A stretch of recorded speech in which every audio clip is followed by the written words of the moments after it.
Hmm. Oh boy, how long was that out? Oh, hey, it's the New Year's. Heh, Happy 2020.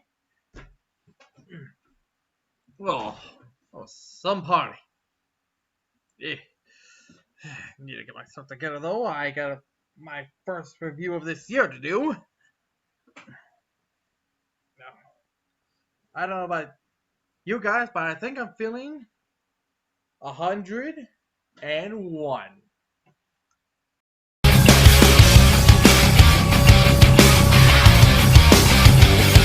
Another mission, the powers and call me away. Another time to carry the colors again. My motivation and no house wanted to defend. To win the honor of coming back home again. No explanation will matter after we begin. I'm not the dark destroyer that's buried within. My true vocation and now my unfortunate friend. You will discover all while you're unable to win.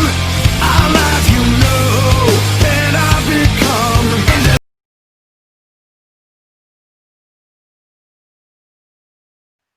What is up, guys? It's me, Casey, and boy, was 2021 crazy year. I mean, COVID, the protesters, Trump in office, the whole lot. But we can skip past that and move straight to 2021, shall we? And I think I'll start today with reviewing 101 Dalmatian Street. You guys remember that one Disney movie that came out in the 60s? 101 Dalmatians. And it was a pretty big hit. And it became so popular that it spawned several different incarnations that will be too numerous to get through. But the one we're going to talk about is probably the most popular version. Released in 2018, 101 Dalmatian Street. And well, these dogs you see before you are supposed to be the descendants of, well, the original dogs from the original movie, of course. And well, they have a lot of fun misadventures all throughout the London. And well, yes, they're in London and they sometimes remind us of that. Now, I've never been to London, but I understand it's a pretty good place, but the weather over there could get crazy.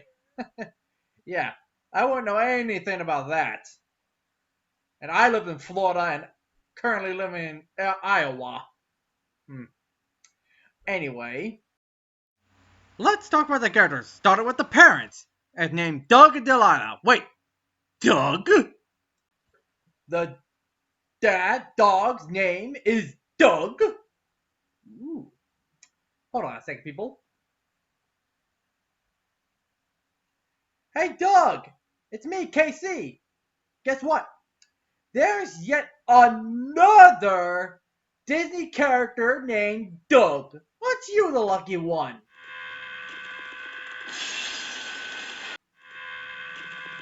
Okay, chill, dude, chill. Chill? You still need to see some anger management. Alright, sit around. Yeah, I just want to inform him of that. Anyway, Doug and Delilah are both really good, kind parents. Anyway, they both got some really good jobs. One's a firefighter and one's a hospital dog. Funny, I didn't know they let dogs in the hospital. Or practically assist the doctors. Anyway, that's a pretty good job. As for the pups, I really like what they did with them. Well, the major popular ones anyway, because, well, if we develop all the puppies, it'll be really cluttered. Anyway, let's talk about the main pups, shall we? Let's start with the oldest, shall we? Dylan and Dolly Dalmatian. Dylan's the uptight, persnickety one, while Dolly's the fun-loving, wild one.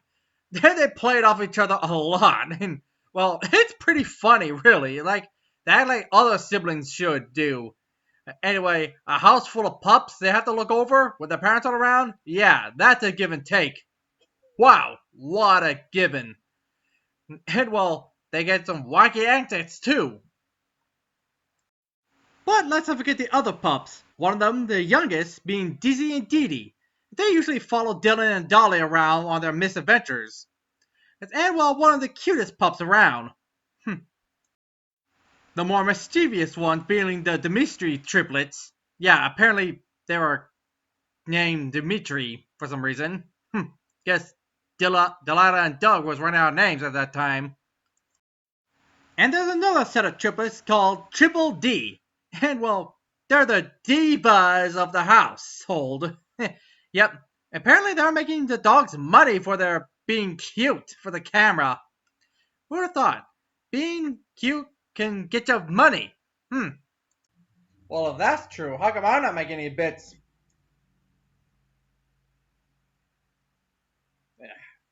Anyways. There's also Dante, a dog that can prevent the end of the world.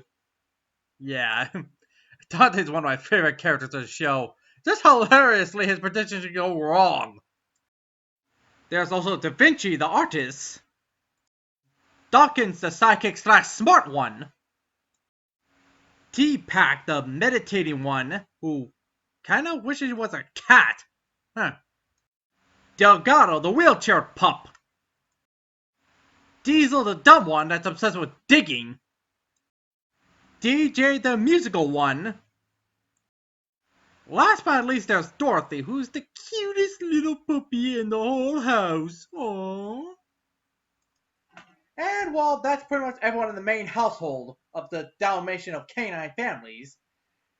But we cannot forget the sporting characters, like a group of the street level animals, a fox, a rat, and a squirrel. And they usually help out the Dalmatians whenever they got a problem or somewhat or whatnot, and just hang around and have fun. But they also get into trouble a lot. Next, there's Dolly's crush, a husky named Hansel. He seems like a real nice guy, not your token, bland, boring guy that the girl goes for. But he's a really good character, and he's also good friends with Dylan and Dotson. And they also play this board game called Puto Wolf, which is some version of D&D. Anyways, there's also Dolly's friends, Roxy the Rottweiler and Snowflake the Pomeranian, I think. And they usually help out Dolly whenever she needs help. One's a slobber bag, and the other's just a little puffball with a Russian accent. I think that's Russian. Next, there's Putada Poodle, who, well, is some sort of emo, gothic poodle, I guess. Anyway, Dylan has a crush on her, but she's not really interested in the guy. Finally, there's a police horse named Pearl, who usually helps out the Dalmatians whenever they need help. And, well, whenever the Dalmatians get into trouble, she's usually the one to dish out the punishment. Now we come to the two antagonists, not the villains, antagonists of the show. It's none other than Constantine and Clarissa, the neighbors of the Dalmatians.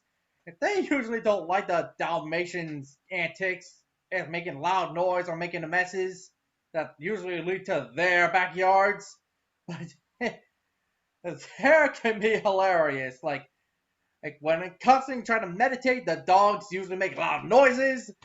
Or Clarissa's having a tea party, they usually splash on her. And they have some antics to try to get rid of them that usually backfired on the guys. It's usually that funny.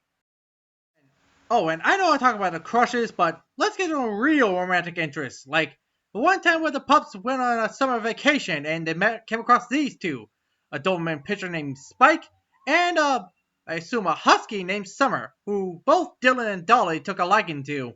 And well, dare I say I kind of like them better with these two rather than the other ones. Now I come to my minor nitpick of the show, like, what happened to the descendants of Roger and Anita? I mean, the owners of the original 100 Dalmatians. Well, I know they're probably no longer around since they take place in modern times, and I doubt they could live that long. And well, we could have at least saw their descendants. What? None of their descendants will take care of the pups. I mean, I remember in the last film they talk about having a farm with a Dalmatian plantation. I guess it's never brought up again. We did send a picture of them once, but still. And speaking of which, we also get a picture of Pongo and Benita, but no picture of their owners? I guess they always want to take care of themselves then. Okay. Now, let's get to the villains, shall we? Starting with Hunter DeVille. That's right, he's the great-great-great-grandnephew of Cruella DeVille, who apparently wants to capture the puppies himself, and to prove himself a DeVille. And, well, speaking of a DeVille, Cruella DeVille makes her full-fledged appearance in the season finale. And boy, is she creepier and crazier and more stylish than ever. Apparently, she developed some sort of tonic that keeps her alive.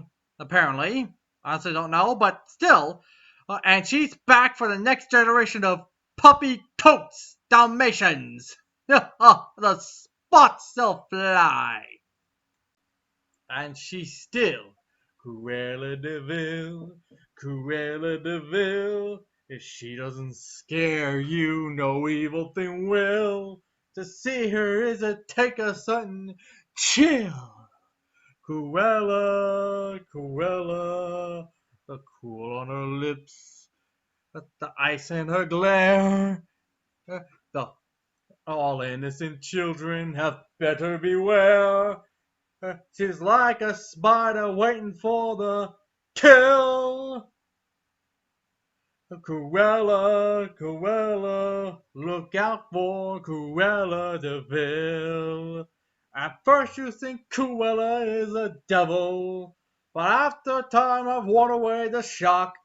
You sit on to realize you see the kind of eyes watching you from underneath a rock. This vampire bat, this inhuman beast, she ought to be locked up and never released. The world was such a wholesome place until Cruella, Cruella DeVille. Overall, this is a pretty good show. The animation is pretty nice. The character designs are pretty good. And, well, I think it deserves an overall rating of a 10 out of 10. Check it out if you're a true blue Dalmatian fans or just want to watch something Disney related. Well, that's all I have to say, but that's all for today, guys. See you all next time. Farewell, friends. Don't forget to like, share, and subscribe. And don't forget to check us out on Facebook, Twitter, and DeviantArt.